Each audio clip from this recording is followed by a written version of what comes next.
Coming up today, kidney disease that came out of nowhere. This young woman had to upend her whole life just to stay alive. Today we ask, how do you find joy when you're waiting and suffering?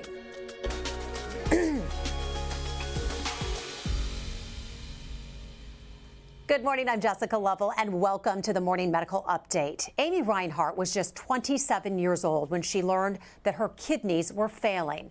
Staying alive meant giving up her job, her apartment, and her hair, but not her spirit. All the while, she was holding out hope for a kidney transplant. Today, we are focusing on the mental strength required to endure a health crisis like hers, plus some of the resources that helped support patients' mental and emotional health. We are so happy to have on our program and learn so much more from Amy Reinhardt, who thankfully has that new kidney thanks to a stranger turned new friend. So you have a new BFF through this whole thing. I do. So we'll learn more a little about that here in just a moment. But we also have Lizzie Wright. Great to have you back with us. She's the program director at Turning Point, which is an organization that focuses on the emotional, social, and psychological challenges that come with having a serious illness. So good to have you back with us, Lizzie. Thank you. So Amy, almost 3 years ago, you learned that you have this rare kidney disease. What were you feeling at the time, and what put you in the hospital? Well, this was in the summer of 2021, and about a month before I was admitted to the hospital, I just started experiencing a lot of different symptoms. So I thought at first it might be food poisoning, then I was thinking it's COVID. So it was just a range of symptoms: vomiting, nausea, what I know now was restless leg syndrome, and just a lot of other things. So I just am one to just push through these kinds of things. But with the insistence of my mother, she's like, Amy, will you please go get blood work? So I was like, all right, I'll go get blood work. So I went, did the blood work, and I was kind of staying with my parents at the time, just feeling crummy. So then the next day I was getting ready to start work because I was working remote due to COVID, and my doctor calls me and she tells me that my kidneys are failing. And it was the shock of my life. I couldn't believe it. And you must have just had so many questions. What do you mean my kidneys are failing? What does that even mean? Right. My family has never had a history of kidney issues, and that was the last thing on my mind, was a problem with my kidneys. So she was telling me all this information over the phone, and I was just in shock. So she told me I needed to get to the emergency room as soon as possible. So you were diagnosed with what's called good pasture syndrome. I had never heard of this. This is a rare autoimmune disease. Tell us, kind of be our stand-in doctor. I'm sure you actually know more about this topic than most, so tell us. Yes, so good pasture syndrome is an autoimmune disease. So basically the body mistakenly creates antibodies that attack the lungs and kidneys.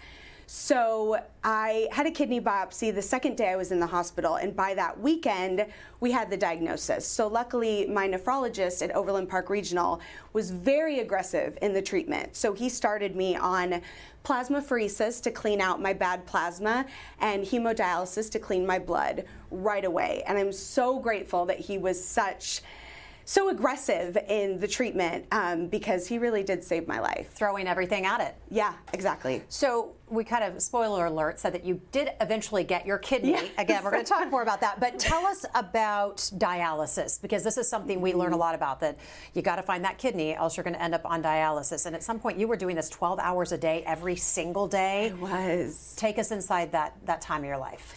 Sure. So when I was in the hospital, and then for the 6 months following that, I was on hemodialysis. So I would go to an outpatient clinic and do like 4 hours of that treatment. But then all the nurses at this dialysis clinic were like, you are so young. We do not want you to have to come here Monday, Wednesday, Friday and sit in this recliner. They're like, we want to train you to be able to do dialysis at home on your own. So I was like, okay, I was really nervous, but the training went great, and then I was able to do it at home, and I was able to use what's called a night cycler, so I could actually do the 12 hours of dialysis while I slept every night, which was nice, so it didn't really take away from my days. But it really does drain your body. Is it as bad as everybody says it is?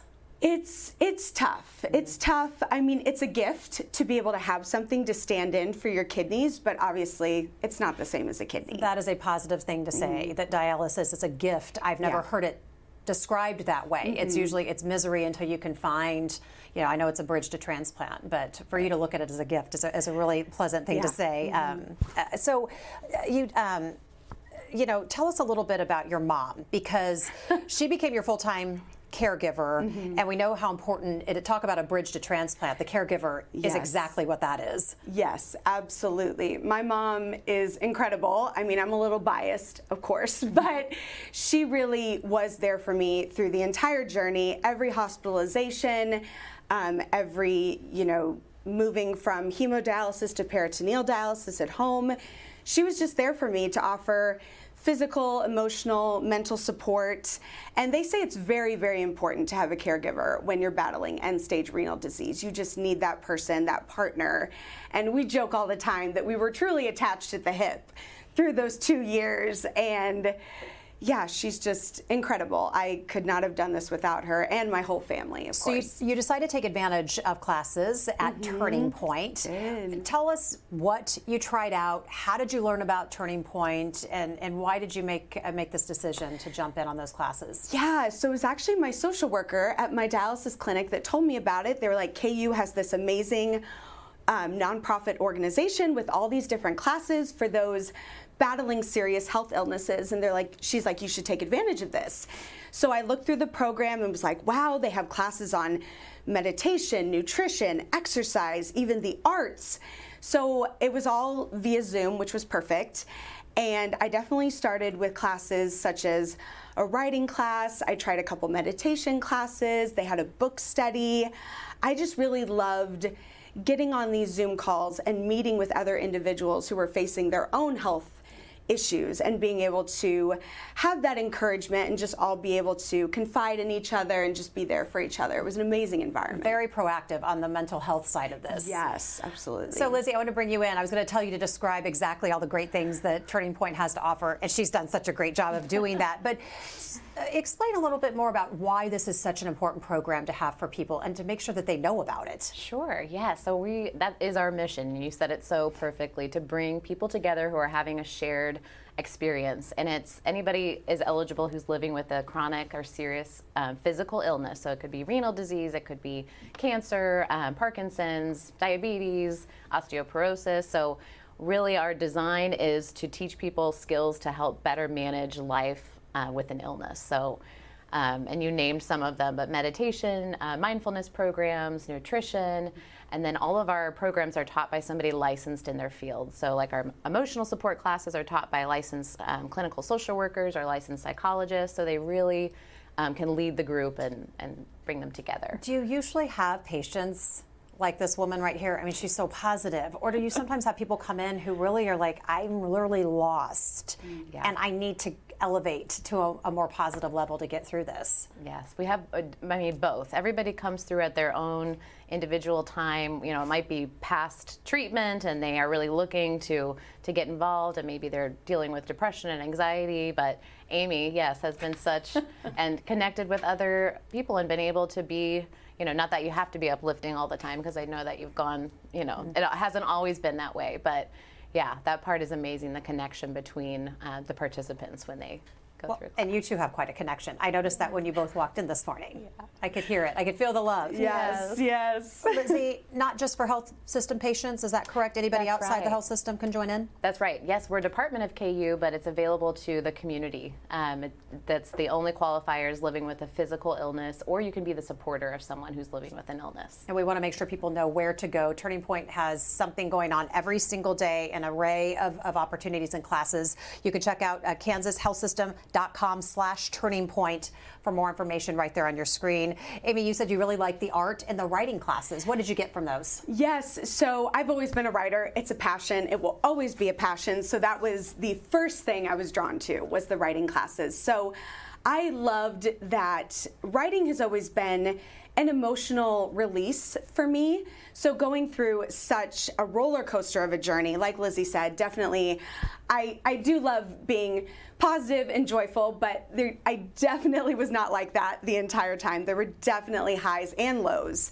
So I would say from the arts classes, I just loved being able to express all the different emotions, the grief, the anger, the sadness, along with the hope that I had for transplant. So I love that within the writing class, we all got to share our writings and really encourage each other and just kind of see into somebody else's journey what they're going through. And I would imagine chronic illness has to affect someone's social life. You seem like somebody who was probably very social before, have a lot of friends. Not you can tell. I can kind of tell I'm getting that feeling. So you're stuck at home a lot and you're isolated. Yeah. So this must have been a really good opportunity to, not just to connect with people, but people going through what you're going through. Oh, absolutely. And virtually too in some ways. That must have been really helpful. Tell us about the virtual aspect of it and that you were able to get something from this class even from afar. Yes, absolutely. I was really, really grateful about the virtual offerings because, like I said, being on 12 hours of dialysis a night, my days were very limited. With the low blood pressure and whatnot, I couldn't drive. I couldn't really get out much. So just being able to log in and take these classes and see the faces of other friends,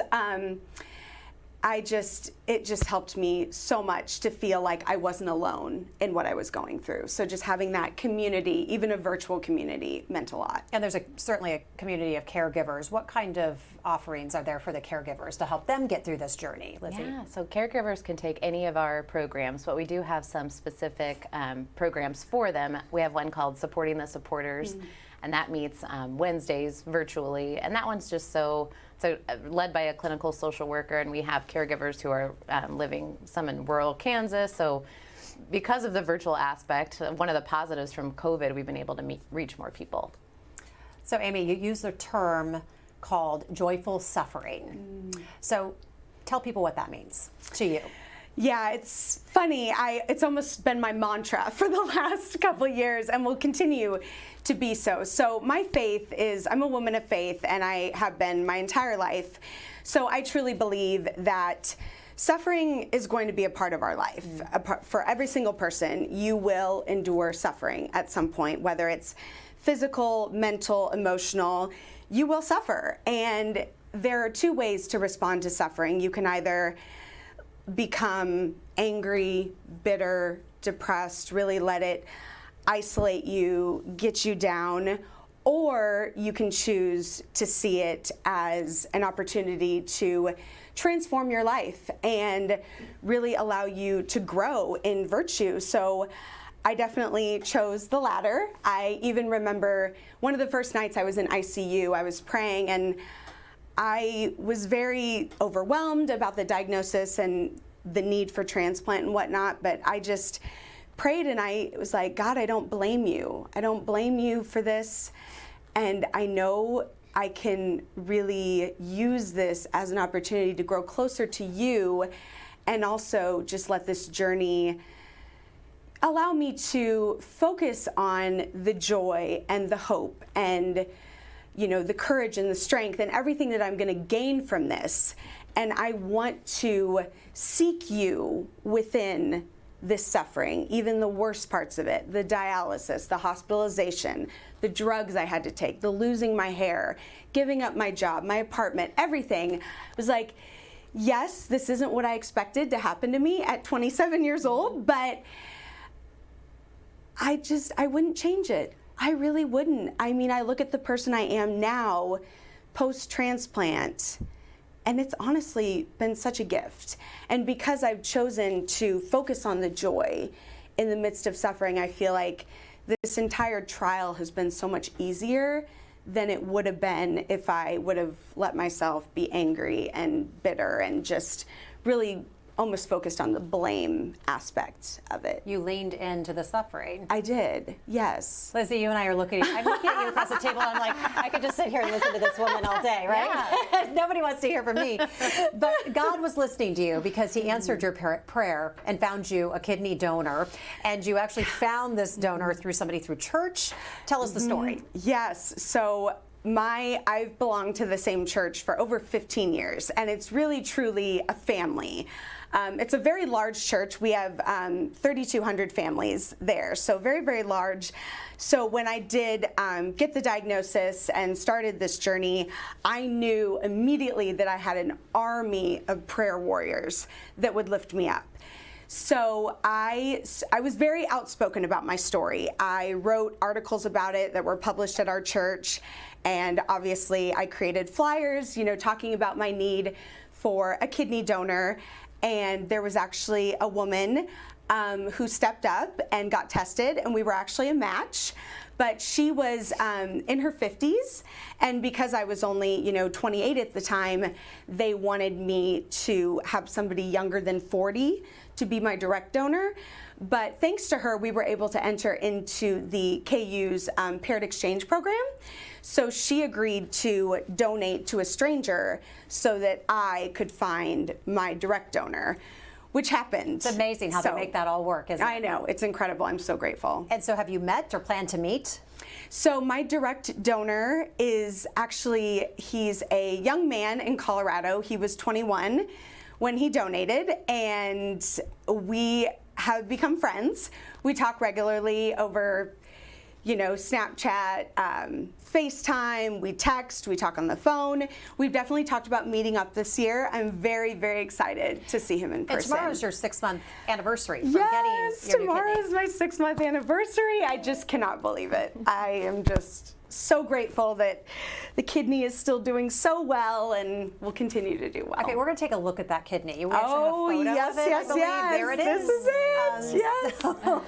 Yes. So as far as donors go, I mean, yours was about as healthy as can be with that young kid doing such an amazing act. I mean, I'm so grateful that I actually got to see the kidney that is inside me, giving me a second chance at life. And it was funny, even after my transplant, when I was in the hospital, the doctors would come in and they would actually describe the kidney as being a beast kidney. They're like, this kidney is beast mode. It started working immediately, producing urine, like it just, my creatinine dropped so quickly. It was just incredible. The perfect kidney, organ. yes. Yes. I want to talk about your brother and your sister. Yes. They sound pretty fun.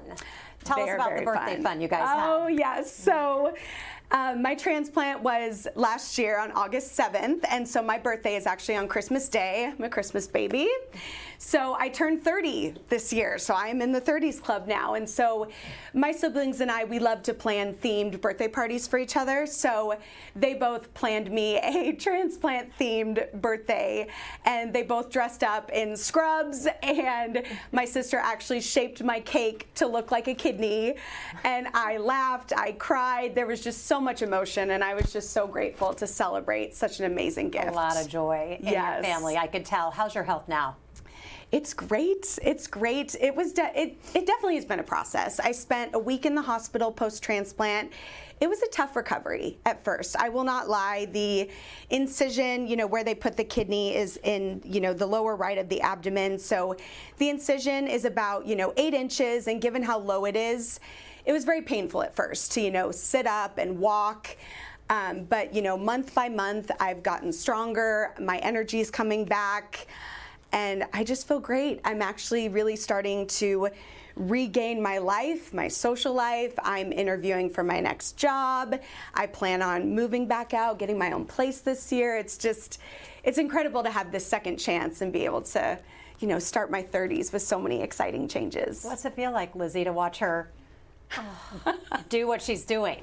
It's so wonderful. It's so wonderful. And you said earlier, I might not be able to make it to more turning point classes, and it's just like that's what it's there for, to be there when you need it, and then when you are moving on with your life, we will always be here, of course, but yeah, it's amazing. That's a really good point. Be sure to ask your questions. You can use the chat on YouTube or Facebook. You can tweet us or email the Medical News Network. Info is right there on your screen. Let's get our COVID count from Dr. Dana Hawkinson. Hey, there he is. Your good luck charm. How are you? I'm good. A lot of energy in this room today. Right? Great I story know. and nice looking kidney. That's always good as well. So. But right now, switching a little bit to the COVID count, we have 24 active patients in the hospital.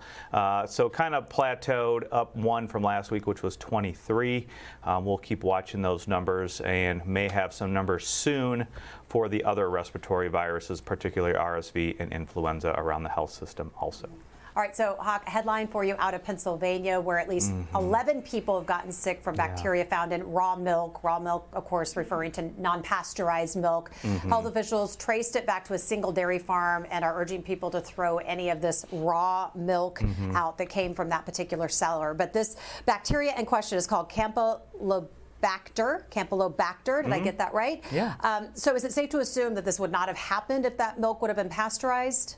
Yeah, most likely. Again, pasteurization is an old technique to help improve the health of the milk, basically make sure that those organisms that are around when milking is done around the cows, around the farm, those organisms are killed with that pasteurization process. And we know that there are these dairies around the country that are giving or selling this raw milk, but it is dangerous. There was a reason why pasteurization was ultimately invented and then widespread use, and that is to help cut down on the side or the bad effects that can happen with these raw products, most notably infection, and a number of different infections can occur as well. Campylobacter or Campy is one of them that we have seen. So I would urge everybody to use these techniques of science because they have proven to be safe and effective and really cut down on morbidity and mortality, not just for you but your children and your loved ones as well. So there is this dairy in Pennsylvania that is able to distribute this raw milk. They have seen cases of this Campylobacter, which is a bad GI illness, a lot of bloody diarrhea, fevers, feeling bad. So again, to protect yourselves, it's always best to use those techniques that are proven to be safe and effective. One of those things is pasteurization. All right, Hawk, thank you so much. Let's get to some questions from our viewers today. And first one's a comment from Judy, and she says it's totally irrelevant, and I beg to differ. She asked if the three of us called and coordinated our outfits for this morning. I think that's important to know. We did not. We were just on the same. We were all on the same wavelength. I think this great morning. minds just think alike, dress alike. Just do it. We sent out a good vibe, and she also just said, God's blessing to you all, to the staff, and for all you do, and now all you're doing, Amy. Question is, does Turning Point offer classes for children? Yes, so our classes for children are mostly focused around the kids that have a parent or a grandparent or a sibling who are living with an illness. And we have an amazing children's program director named Annie Seal. She's a child life specialist, and she talks with the parents a lot about what verbiage to use when they're explaining illness to a child. And then the children's programs are focused on like emotional expressiveness. We have a children's day camp coming up in June. So yeah, just reach out to us and we'll hook you up with what you need. Thank you for your comment, Jean, who said that Turning Point's a wonderful support place for people who are fighting cancer. Question also, have you met anyone, Amy, with good pasture syndrome? I, again, had never heard of it. So have you found anyone in the community that also has this rare disease? Well, it's so funny because when I was first diagnosed, they told me how rare good pasture was. And I have found in the last couple of years that it is not as rare as we think. I've actually met two other women who were diagnosed, and one of them actually, her kidneys did restart. So she was listed for transplant, but now she's inactive, but still has kidney disease, but yeah, she's not on dialysis and doesn't need a transplant. So I just pray that her kidneys keep functioning well. And the other woman, actually, I used to go to school with her son way back. And yeah, we actually went to the same dialysis clinic. So I had a story published and she saw me, and so she asked if I was a patient there, and then we were able to connect. So she is still on dialysis as far as I know. But yeah, it's just been amazing to connect with both women and share our struggles with good pasture syndrome. So you're not alone. I'm not alone. And I'm sure a great support to that woman who's still on dialysis. Yes. Also, question, how often will you meet with a doctor now that you have your new kidney? Yes, so when you first get up until 6 months, you're kind of in, 3 months, you're in acute status of transplant. So you're meeting with your team very, very often, like once a week, then every other week, and you're giving blood regularly. But now that I'm almost at 6 months, I just had a clinic with my nephrologist here at KU a few weeks ago, and he told me at this point, I can see him every 6 weeks now, and I only have to give blood every 3 weeks. So it's just wonderful to see the progression, and soon I'll just have to see him twice a year and then once a year. So they are just so happy with how well I'm doing. Lizzie, Turning Point, these classes, do they have a fee associated with them? No, our programs are all philanthropically funded and free to participants. We don't mess with insurance or anything, and that's by design because nobody needs to be dealing that's with music stress. to the ears of Yes. anybody going through any sort of health issue. No insurance, no calls to make. Just show up. Nope, just come. Yes. Question for you: What are you most looking forward to? Moving out of my parents' house. Would your mother say the same thing? I think she's going to miss me. She's totally going to miss you. She's going to miss me. Like I said, we've been very attached at the hip for the last 2 years. So I kind of joke with her. I'm like, okay, Mom, it's time to cut the umbilical cord, you know? And I think it is tough. But I think as she sees me continue to heal, she is ready to. She's excited for me to get back to my life and regain my independence as a 30-year-old. So It's like a whole new life. It is. I mean, it truly is. New organ, new life, new you. And that's why I really just want a fresh start with like every area. I want a new job, a new place to live, just, you know, joining new groups and making new friends. And I'm going to start traveling again. And there's just so much to look forward to in the years to come. Well, I want to ask you, Lizzie, what's the biggest takeaway from our conversation today as we wrap up this morning? Gosh, I just want to thank you for, I mean, you've brought so much to us, to other participants as well. So I think just for folks that are feeling isolated and living with that anxiety and depression, I know you know so well, just to reach out. And, you know, if it's not Turning Point, we help you get connected to other things. So just that you're not alone and you have supports here to help you through it. Amy, what's the biggest takeaway from your story? I would just say that, like I said, everybody's going to endure suffering in their life. And I think just viewing it rather than thinking it's a punishment or a burden, just try to look at it as an opportunity to grow and just become stronger, braver, and just have that sense of hope. And just really try to find the joy and the gratitude in the midst of whatever you're dealing with. Okay, last questions from me. Okay? Will you come back on and talk again on our program? 100%. I would love to. I would love to. You're in, okay? Yes. So we're going to check back in on that new kidney here, you know, in the next 6 months or a year and see how it's doing, see how you're doing. I want to hear about the job, the traveling, the new friends, and what you're up to. Okay, well, I will get going. You were a huge shot in the arm for everyone today, so thank you. We appreciate it so much. Thanks to both of our guests. Thanks to all of our viewers for being with us today. We'll see you back here tomorrow at 8. What happens when high blood pressure reaches inside your lungs? I'm Jessica Lovell on the next Open Mics with Dr. Stites, the changing treatments for pulmonary hypertension. Meet one young woman hoping new medicine will help reclaim her life. Wednesday at 8. Subscribe to our Morning Medical Update and Open Mics with Dr. Stites podcasts. Now everywhere podcasts are available.